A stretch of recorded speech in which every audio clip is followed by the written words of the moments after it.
Cameroon election campaigns officially kicked off last weekend. You've got a 92-year-old president trying to lock in an 8-year term in office. But when his own campaign officially kicked off, he was nowhere to be found. He basically vanished. Welcome to Cameroon's 2025 election campaign, where the ruling party is out here campaigning, but their candidate is nowhere in sight. Paul Biya slipped off to Geneva weeks ago, and nobody has seen him ever since. So while his loyalists are holding these big rallies in his name, his own daughter drops a video telling people not to vote for him. At the same time, you've got separatist groups turning entire regions into ghost towns, telling voters they will be killed if they show up to the polls. And the main opposition candidate, he got kicked off the ballot thanks to some legal tricks that would make any dictator nod in approval. Look, this isn't just another story about a messy African election.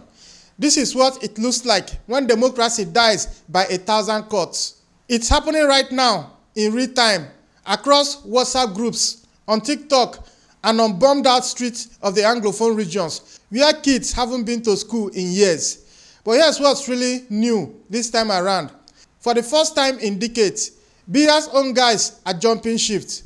His former prime minister, his former tourism minister, they are both running against him now. The entire northern political machine that kept him in power for 42 years, it's falling apart right before our own very eyes. So behind the official campaign posters, there's a digital war going on. It's a place where a meme can do more damage than a manifesto, where a president's daughter can tear down his campaign with one video, and where the real politics is happening in encrypted messages between people who have never known any other leader. So today, we are going deep inside what might be Africa's most surreal election. We are going to decode the social media battles, follow the money that's causing these elite betrayals, and get inside the separatist lockdowns that have turned the simple act of voting into a life or death decision. From the fancy hotels in Geneva, where Biya is currently hiding out, to the conflict zones in Bamenda, where candidates are dodging armed groups just to hold a rally. We are pulling back the curtain on the chaos in Cameroon because this is bigger than just one country.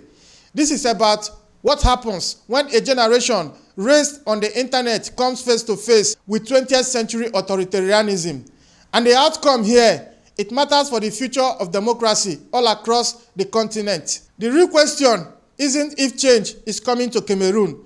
It's whether that change will come from the ballot box or from the barrel of a gun. In this episode, we are breaking down the ghost campaign of a president who isn't there, how his oldest allies are turning on him, and why a youth revolt could be the thing that finally breaks Africa's most stubborn regime. Let's break it down. So, the ruling party launches its 2025 campaign with this slogan about great hopes. But the man himself, the leader of the nation, is still missing.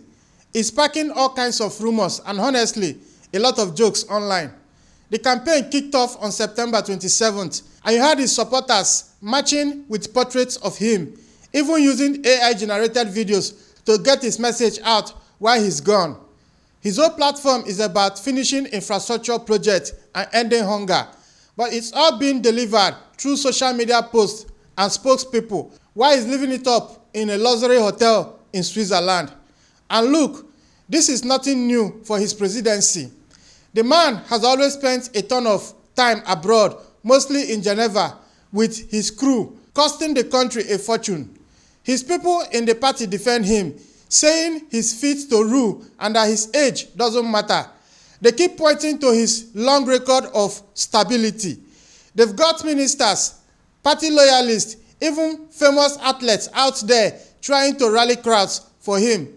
The presidential palace has basically become campaign headquarters. But this whole strategy is just raising more questions about his health, about whether he can even lead anymore. And you can't even talk about it, because the government has banned the media from discussing his health, calling it a national security issue. The opposition is screaming for answers, pointing out that every time he disappears like this, the country just grinds to a halt. In cities like Douala, you barely see any campaign stuff. You might see a poster of Biya, but it's hanging over a massive pile of uncollected garbage, a perfect symbol of how public services have been ignored. People on the street are just fed up. They are asking how a president they never see is supposed to fix real problems like poverty and unemployment. And in the Anglophone regions, the separatist threat make everything worse. Just trying to vote is a huge risk. This whole phantom campaign shows you a system that runs on loyalty, not on a leader who actually show up. It's all happening behind closed doors. And while Biya's team is pushing this message of continuity, his old allies are out there telling a completely different kind of story. And their betrayal is showing just how deep the cracks in this regime really go. Okay, this is where it gets really interesting. The political bosses from the north, who for decades were the backbone of Biya's power, are now the ones trying to take him down. This is a massive shift. You've got Bello Buba Maigari. He's 78, a political heavyweight who used to be Biya's prime minister and tourism minister. Now, he's in the race, promising a government of national unity and telling people to watch out for election fraud. At his rallies, he's talking about turning the page on all this stagnation. And that message is hitting home in the north, where people are sick of the insecurity and bad economy. Then there is Issa Chiroma Bakari, another former insider. He has made a huge U-turn and is now pushing for federalism, a system decided on by the people. This is a guy who used to defend a strong centralized government.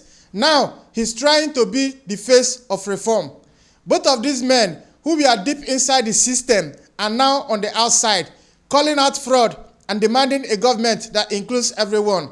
And they are pulling big crowds in key cities like Douala and Betua. What this really is the elite getting ready for a post-Biya Cameroon. With him gone all the time and rumors about his health swelling, they are making their moves. The northern regions used to be his stronghold, but now they are dealing with all sorts of new pressures, and these leaders are trying to save themselves. The experts see it as a calculated bet. These guys are using their old connections to promise a smooth transition, one without total chaos. On the ground in the north, people want change. You see all over social media, they are tired of the broken promises. Of course, the ruling party is fighting back, calling these guys opportunists, and is getting tense. There have already been violent clashes between supporters on both sides, and that tells you how polarized things are getting as we get closer to October 12th elections. But while these northern politicians are starting a rebellion, there's another candidate who's risking it all by making a bold promise in the most dangerous part of the country, and his vision could change the entire conflict. Now, let's go to the heart of the conflict, Cameroon's Anglophone regions. Here, a man named Joshua Osi is emerging as a really bold voice. He's defying the separatist death threat to campaign rights in their territory, in Bamenda. His entire platform is built around one big idea, executive federalism. He wants to decentralize power and says he can end the 8-year war in his first 100 days in office. He's talking directly to the grievances that started this whole mess, promising to bring the government closer to the people and honor the legacy of pro-democracy fighters. When Osi launched his campaign, thousands of people showed up, even with the separatists ordering everyone to stay at home. They see him as a potential savior. They are walking through empty streets, past schools that have been shut down for years just to hear him speak. He's also promising free public education to rebuild the system that's completely collapsed. As the candidate for the Social Democratic Front, he's framing himself as a real champion for Anglophone rights, not like these other politicians who just started talking about federalism when it was convenient. The ghost towns imposed by the separatists make this incredibly dangerous. The armed groups have promised to attack anyone who participates in the election, saying it makes them collaborators with the state. But Osi's defiance just shows that people are desperate for a political solution, not a military one. His message is resonating with the hundreds of thousands who have been forced from their homes and with the diaspora watching from overseas. But people familiar with the matter are warning that there could be instability no matter who wins. This crisis has already killed thousands and displaced over 500,000 people. International groups are calling for a fair election, but the government is cracking down on civil rights, which just makes people more afraid of what's coming. Osi's campaign is basically a life test. Can federalism actually fix the deep division in this country? And while he's trying to rewrite the constitution, a new generation of leaders is focused on a different kind of problem: the massive gap between the old men in charge and the young people who are desperate for a future. At just 45 years old, Cabral Libby is a totally fresh face in a country run by old men. He's rallying the youth with a message of credible change. His movement, the Orange Wave, is pushing for real institutional reform, like a 2-round voting system and term limits for the president. He's focused on the economy, creating jobs, boosting industry, and making the government work better. His rallies are full of energy. You see huge crowds of young people chanting for new leadership. I mean, think about it. Most of them have only ever known one president their entire lives. Libby isn't waiting for state media to cover him. He's using social media and local radio to build networks of young people who are spreading his messages for him. His slogan is all about collective success, which is a sharp contrast to the old guys' talk about the past. He's speaking directly to the 60% of the country that is under 35. This youth revolt is tapping into a deep frustration with unemployment and a constant struggle to get by. It's a world where online activism is exploding, but actually getting young people to vote is still a huge challenge. There are groups on the ground trying to get people registered, but a lot of them are skeptical after seeing so many elections manipulated by the same Paul Biya's regime.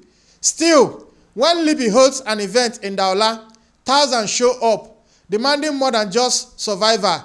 They want dignity. And the research backs this up.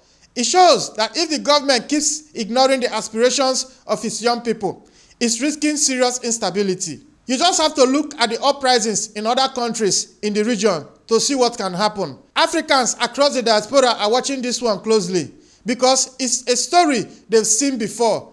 A new generation fighting against an old guard that just won't let go. But just as this youth movement is building steam, a bombshell drums from inside the president's own family, making the calls for him to go even louder. This betrayal exposed a vulnerability no one saw coming. Brenda Biya's viral social media post was stunning. It was a moment that's never really been seen before in African politics. In a video, she straight up told Cameroonians to reject his own father, Paul Biya. She talked about all the suffering in the country under his rule. She did take it down after a massive backlash though, but the damage was done. The video, which she filmed from abroad, also exposed rifts inside the family, with her accusing them of mistreatment and threats. That clip just exploded online. Young people were praising her for being so honest, while Biya supporters dismissed it as just family drama. But it flooded social media with memes and debates, and it really laid bare the generational divide. You have younger Cameroonians who just can't understand the idea of one person leading for their entire lifetime. And because Brenda spoke in English, her message really hit home with the diaspora, spreading the dissent far beyond Cameroon's borders. This whole episode just goes to show you how social media can punch a hole through an authoritarian government's control. A single viral moment can completely challenge the official story they are trying to sell. Now, critics were quick to point out that her life of privilege is a world away from the daily struggles of most Cameroonians. But it didn't matter. It just added more fuel to the fire. More criticism of the poverty and stagnation after 43 years of Paul Biya's rule. Analysts see this as a classic sign of a decaying regime. When the cracks start showing from the inside, from the family itself, the public reaction was all over the place, from people calling her brave to others questioning her motives. But either way, it has put an even bigger spotlight on Biya's absence. And as the family drama played out, the real political battleground was shifting to our screens. This is where digital tools are giving citizens power, turning them from people who just watch things happen into people who can actually shape what happens next. Now, so much of Cameroon's election is happening online. Hashtags and viral videos are having a way bigger impact than traditional rallies, especially with all the censorship and divisions within the country. Trends like the ones that exploded after Paul Biya's video are moving faster than any official campaign slogan. All over the internet, the main conversation is about getting Biya to leave, and the candidates are adapting. Some are now using Facebook to debate policy. Others are on Instagram to get people organized, and they are all using WhatsApp to build coalitions in different regions. But it's a wide west out there. Disinformation is everywhere. You have old videos from the conflict being passed around as new, and fake rumors about candidates' health are being used to attack them. The diaspora network in Europe and America are a huge factor here. They are able to boost the voices of the people inside Cameroon and get around the government control. Youth groups are trying to fight back, running campaigns to teach people how to spot fake news. But the government crackdown on civil liberties has international groups really worried. What this shift has done is democratize the conversation. People are using encrypted apps to organize outside of the old party structures. You are hearing Pidgin and other local languages all over TikTok, which is bringing in people who were never part of the political debate before. The risk, though, is that it all becomes a distraction, that the memes and the online drama overshadow the real issues, like how to actually fix the economy and remove Paul Biya from office. Observers are warning that this digital divide could make things even more unstable, especially in the conflict zones where internet access is terrible. For Pan-Africans watching this, it's a familiar story.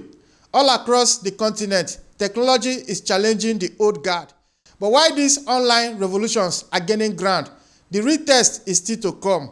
Voters have to weigh all these promises against the hard reality of a system that's designed to keep the same old people in power. So when you strip it all away, what are we left with now? You've got all these candidates offering completely different futures for Cameroon. On one side, you have Biya, whose term is delivering promises of continuity from a hotel room in another continent. His whole absent style is the ultimate symbol of a presidency that's always been about maintaining stability, not about actually engaging with the people. He's promising big projects while the economy is in shambles. Then you have the northern defectors who are talking about unity and federalism, basically admitting that the old way of doing things isn't working anymore. You have Joshua Osi with his 100-day peace plan, trying to solve the Anglophone crisis by rewriting the country's DNA. And then there is Cabra Libby, whose whole campaign is about generational takeover, shorter presidential terms, more jobs, and a future for the youth. All these platforms expose the real fault lines in Cameroon today: age versus youth, a unified state versus devolved power, and sticking with the past versus taking a leap into the unknown future. But the biggest problem for all the challengers is credibility, because the country's institutions are all stacked in favor of the guy in power, and the opposition is fractured. Analysts are predicting that no matter what happens on election day, there's a high risk of unrest, especially if people feel like their vote didn't count. The international community is calling for a credible elections because the stakes are so high for the whole continent. You see similar fights playing out in countries all around Cameroon. For the diaspora and for Pan-Africans everywhere, this election is a test of democracy's ability to survive against an entrenched authoritarian system. On October 12th, the ballot will be cast, and they will decide whether any of these new visions can become reality, or if the old order will simply hold on for one more round. Africa's future depends on whether its citizens can find new ways, with new tools and new alliances, to take back their power. Now, if you have watched to this point, this is Frontline Africa, where we talk about geopolitics from Africa's own point of view, where we talk about the kind of issues with the kind of details that mainstream media doesn't dare to attempt. So if you are in Cameroon, go to the comment section and tell us the reality on ground. Because when I was doing my research, I heard a lot about an alliance forming, like a united opposition front forming, but I couldn't confirm it, so I cannot officially report it. So go to the comment section and tell us if there is anything like that, if there is any real alliance forming that can unseat Paul Biya come October 12th.